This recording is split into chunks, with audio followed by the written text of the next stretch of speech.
Logan is on. He said his coffee has been made. I mean, of course, you can't join this show without a little bit of coffee. So I'm going to bring him in.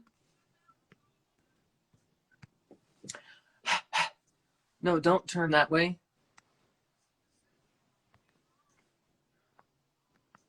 That was a light.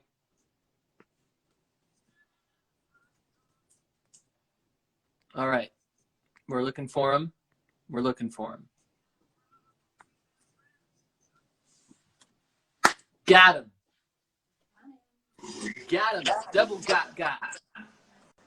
Hello, hello. Hello, hello. What's going on? Hey, if you had to pick a song to be introduced to, what would it be? That's tough. A song to be introduced to. Yeah. You got me right there. I don't know. What did I listen to last night? Oh, you know, this is what I watched last night. I watched Top Gun. This is really weird. This is gonna completely throw people off. But I watched Top Gun for the first time last night. I've never seen Top Gun. That's odd. What's the song did they sing to her in the? You take my breath away. No, not that one. Not that one. What's the other one? And they sing to her at the bar. At the bar? They're all singing at the bar?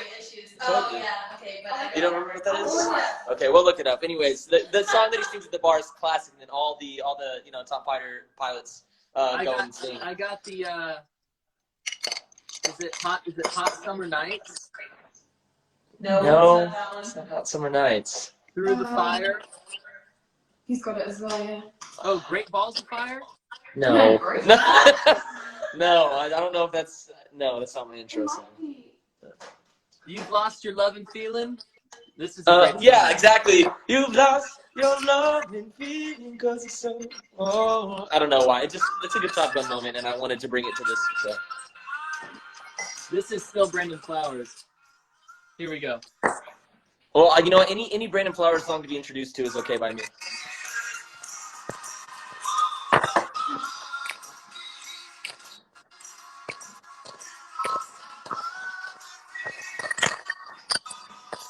Gone.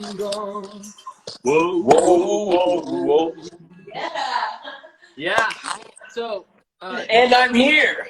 And you're here. So that's your intro. Do you have That's coffee my or intro. drinking coffee? Do what? Is that coffee? What is that? Yeah, this is coffee. I usually do. I'm not usually, but I've been doing more English breakfast tea. My jar's a little bigger. You need more coffee than me. See, it takes a very small amount for me to get hyped. Yeah, I just, like I said, remember when we were filming, I used to drink coffee throughout the day, at least I did. Yeah. Now I have my jar of coffee in the morning, and then I'm done for the rest You're of the set. day. See, I like the art of refilling and making it again, something about it. So I'll do a small thing of English breakfast tea. You would. Or I'll do a couple of coffees. I know. That goes along with it. English breakfast tea. With my girlfriend, it got me like much more into drinking English tea. So Yeah. Quiet. Yeah. So hey, tell me, I want to know how this whole thing has been treating you. What's something that you feel like you're missing out on right now? You know, I know that you've got your family with you and stuff, but what's one thing that this quarantine is taking away that you're kind of like, man, I wish this wasn't happening? I've been trying my best to not have those things because they've already come up. Just because I get pretty antsy and I like to constant movement and to keep my brain creative, and I'm really like I thrive off of human connection and contact, and so I've been missing out on seeing my friends. We still have the Zoom calls and all that, so that's been difficult. But one thing that I did to kind of help with that whole thing was right whenever LA started getting kind of weird, I went straight to see my family in Vegas, and so I'm around at least a little group of my favorites, and I don't know, it's hard. You take it kind of a day at a time and prepare for kind of the long haul for this. And like I said, I think connecting over the internet has been pretty fun. Zoom and house party and those kind of things have been nice to catch up on. And songwriting was one of the things that I didn't want to get kind of shifted out of my life, and so I've been making an effort to work with my friends and producers while I'm writing music still. Yes, you don't want to get rusty over this time. That's for sure. Rusty, and also, yeah, it's important. This time brings a lot of kind of a lot of thinking and a lot of thoughts and a lot of ideas, and you don't want to kind of have them go to waste and go nowhere. So, yeah. Well, I was making some cool stuff last night. I tell you what, I was making, because I'm making, for those of you, well, I'm making a splice sample pack, and it's going to be super dope, but I was making some random samples last night, and I came up with some cool stuff, which I'm going to send you. Okay. So you can hear it. So We do this a lot. You'll sometimes send me songs or something that you're working on, and then I'll throw some melodies out, and then we'll go kind of back and forth, and we'll work sometimes that way. We still like to work together, still listen to each other's music. This is what I've learned about the difference between you and I, right? So Okay.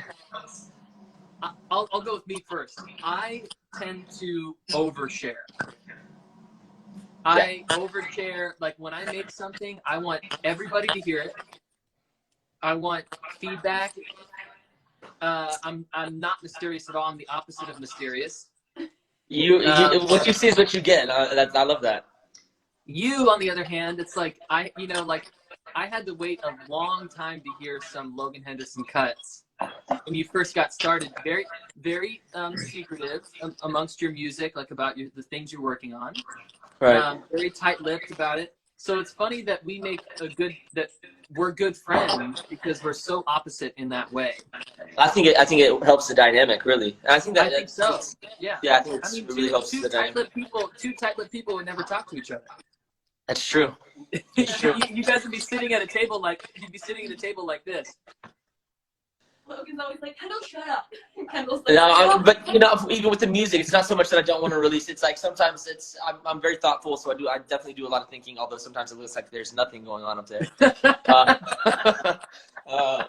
I'm very thoughtful and methodical with kind of the way that I like to approach music and conversation, and also I like to listen a lot. I notice that I'm usually my best whenever I don't speak so much and I listen more. I've come to find that out. It took years to find that out, but yeah.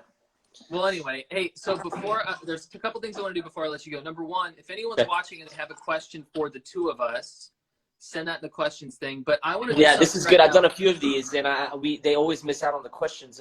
That's the whole reason why we're here. So I like to hear from everybody else and see how everybody else is doing. So before we do that, we'll let people type their questions. Before we do that, I have something I have called a series of Kendall with his arm around Logan. Okay. So here it is. Someone made that? Yeah. Okay.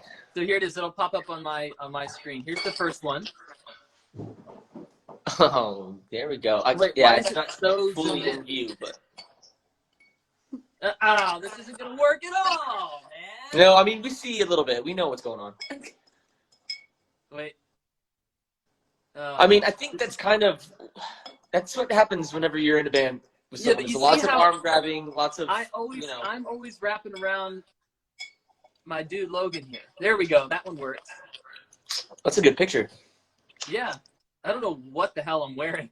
We look stunned. We just look like, are we supposed to be here? I don't know. I might have been.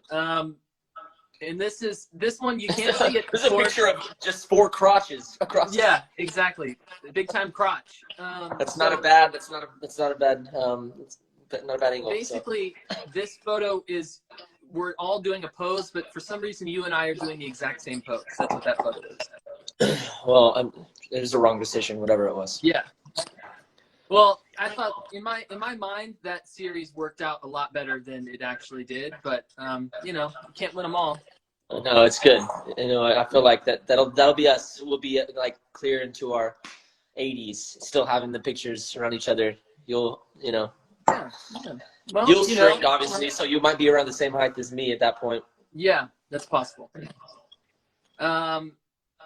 So I'm looking through the questions right now. Okay, well, here's one.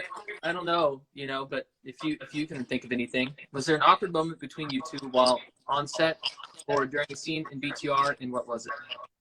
Oh, man, I don't know. They all a lot.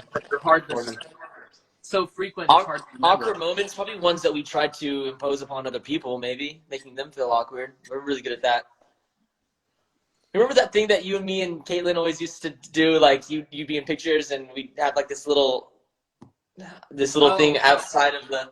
Well, if I'd be in a photo, you and Caitlin and I would take a picture together, and you'd be in the back looking like you secretly wanted to be Caitlin's boyfriend. The person in the be in the picture and be that person. I'd just be like right behind, just creeping.